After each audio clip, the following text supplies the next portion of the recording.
Assalamualaikum warahmatullahi wabarakatuh. Selamat pagi anak-anakku kelas 2. Bagaimana kabar kalian pada pagi hari ini? Semoga kalian semua dalam keadaan sehat ya anak-anak. Bertemu kembali dengan Pak Ari ya. Kita masih di tema 1, hidup rukun ya, review subtema 4, hidup rukun di masyarakat. Nah anak-anak, kalian sudah siap mengikuti pelajaran Pak Ari? Baik, simak dengan baik-baik ya. Amatilah gambar berikut dengan cermat. Ceritakan perbedaan kedua gambar di atas kepada teman kalian. Gambar manakah yang menunjukkan sikap rukun di masyarakat? Nah, teman-teman, kalian bisa melihatnya ya dari kedua gambar ini. Gambar 1 dan gambar 2.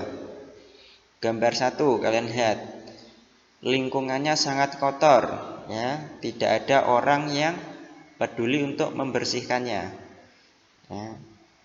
Lalu gambar 2, kalian lihat ya teman-teman, banyak orang yang sedang bergotong royong untuk membersihkan lingkungan ya. Ini merupakan rukun ya, sikap rukun di masyarakat. Jadi teman-teman, gambar manakah yang menunjukkan sikap rukun di masyarakat? Gambar 1 atau gambar 2? Ya, tentu gambar 2 ya. Karena masyarakatnya sangat rukun ya, membersihkan lingkungan bersama-sama. Kalian kalau di rumah harus rukun bersama masyarakat ya teman-teman. Nah teman-teman, ayo mengamati. Nah, Pak Ari ulang kembali ya. Dengarkanlah gurumu membaca teks di bawah ini. Nah, dengarkan ya teman-teman. Membuang sampah di tempat sampah. Udin selalu menjaga kebersihan. Sampah-sampah yang berserakan dibuang di tempat sampah. Sebaliknya, Badu tidak menjaga kebersihan rumah. Badu membuang sampah ke dalam got. Buang saja sampahmu ke dalam got dekat rumah, ajak Badu kepada Udin. Tidak mau nanti air got menjadi tergenang dan bau, jawab Udin. Badu menyadari bahwa perbuatannya tidak baik. Ia minta maaf kepada Udin. Badu juga berterima kasih kepada Udin karena sudah mengingatkan agar tidak membuang sampah sembarangan. Nah, teman-teman, kalian tidak boleh ya membuang sampah sembarangan. Membuang sampah harus pada tempatnya ya. Nah, teman-teman, dalam percakapan tadi Udin menolak ajakan Badu untuk membuang sampah di got. Nah, kalimat yang Udin ucapkan adalah kalimat penolakan. Apa itu kalimat penolakan? Ada yang masih ingat teman-teman? Ya, kalimat penolakan adalah kalimat yang diucapkan untuk menolak sesuatu. Biasanya kalimat penolakan menggunakan kata tidak dan maaf. Nah, teman-teman yang belum menulis pengertian kalimat penolakan bisa ditulis ya di buku tematiknya. Nah, kalimat penolakan harus diucapkan dengan sopan. Jika menulis kalimat penolakan diakhiri tanda titik. Nah, contoh kalimat penolakan ya, nomor 1, maaf saya tidak mau merobek buku ini. Nah, nomor 2, maaf aku tidak bisa melihat badut. karena akan pergi ke rumah kakek. Nah, teman-teman, ini tadi pengertian kalimat penolakan dan contoh kalimat penolakan. Ya, teman-teman, bagi yang belum menulis tentang kalimat penolakan, bisa ditulis ya di buku tematiknya, dibuat catatan. Nah, teman-teman, untuk latihan, kalian buatlah kalimat penolakan jika kamu satu, diajak untuk menyontek. Nah, kalian harus menolaknya. Bagaimana kalimat penolakannya? Nah, kalian tulis ya di buku tematik kalian. Nomor 2, diajak bermain saat kamu akan pergi. Nah, kalimat penolakannya bagaimana ya teman-teman? Nomor 3, diajak mengambil barang temanmu. Nah, kalian harus menolaknya ya, diajak mengambil barang teman. Ya. Kalian tulis kalimat penolakannya ya teman-teman. Nah, teman-teman, ayo berlatih. Lingkungan rumah Udin sudah bersih kembali. Anak-anak pun dapat bermain dengan nyaman. Lakukan gerakan-gerakan di bawah ini dengan percaya diri. Nah, teman-teman, kalian bisa melakukan gerakan-gerakan di bawah ini ya di rumah kalian masing-masing. Ya, untuk berolahraga ya, menjaga kebugaran tubuh. Ya, teman-teman. Kalian mintalah bantuan atau bimbingan kepada ayah atau ibunda kalian ya, untuk melakukan gerakan-gerakan seperti ini. Ya, teman-teman. Nah, teman-teman, untuk memantapkan materi tentang penjumlahan dengan cara pendek, kalian bisa berlatih kembali ya dengan mengerjakan ketiga soal ini ya.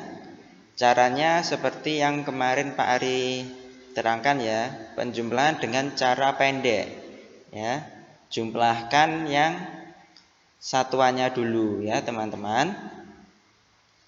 Kalian tulis di buku tulis tematik kalian. Nah, untuk ini penjumlahan dengan cara panjang ya. Jadi kalian harus menguraikan dulu ya. Kalian ubah dalam bentuk panjang. Ya teman-teman. Bilangan 126 ya. Jadi 100 ditambah 20 ditambah 6. Ya, seperti yang kemarin Pak Ari terangkan ya teman-teman. Semoga teman-teman bisa mengerjakan, diberi kemudahan. Ya. Nah, baik teman-teman. Pak Ari ulang kembali ya materi tentang jumlah dan selisih. Ya teman-teman. Ada yang masih ingat jumlah? Ya, jumlah berarti kita akan menjumlahkannya. Ya. Kalau selisih berarti kita mengurangkannya. Ya teman-teman, perhatikan, Pak Ari punya bilangan 356 dan 344. Nah, kita akan menjumlahkannya dan mencari selisihnya. Ya. Kita jumlahkan dulu ya teman-teman. 356 ditambah 344. Nah, menjumlahkannya dari angka satuan dulu ya teman-teman.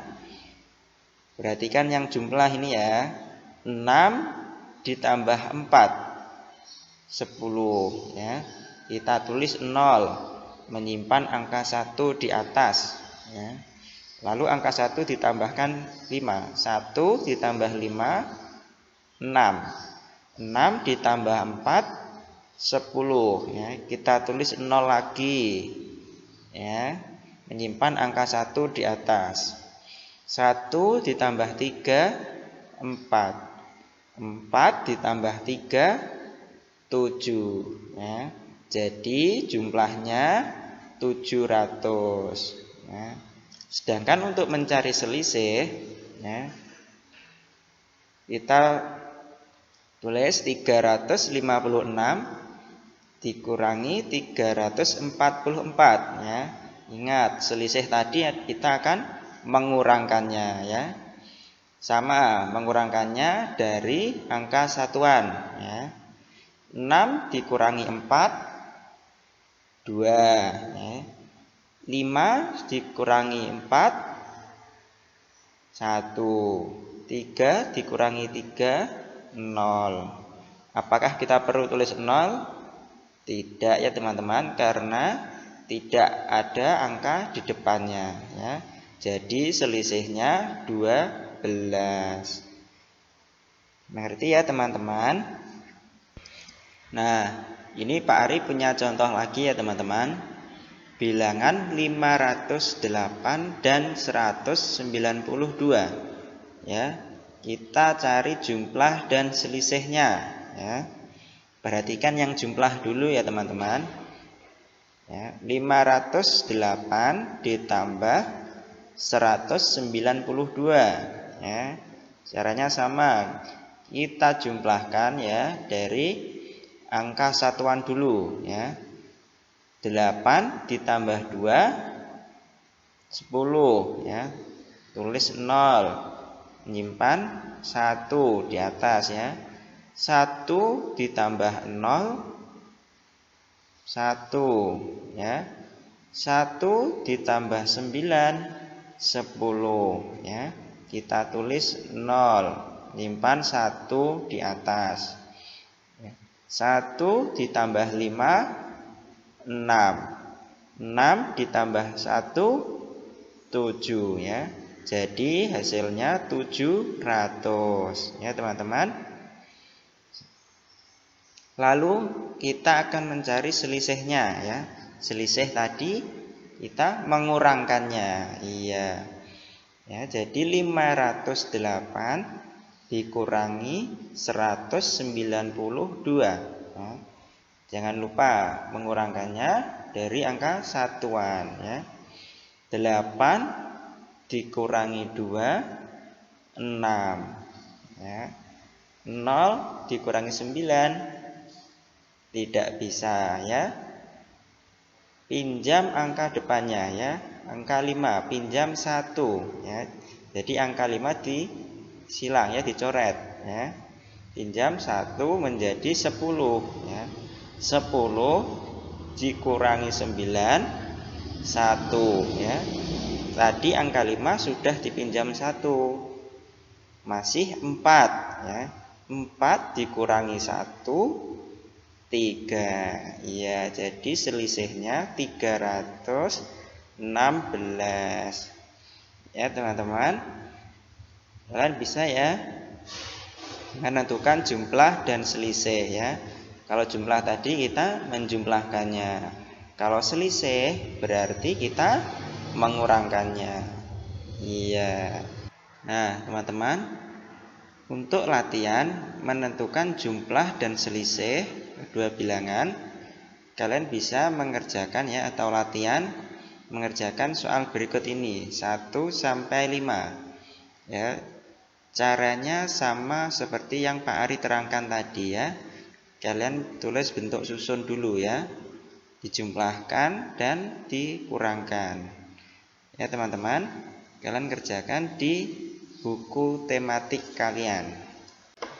Nah, baik teman-teman, terima kasih sudah menyimak dan memperhatikan materi yang Pak Ari sampaikan ya. Materi kita sampai di sini dulu ya.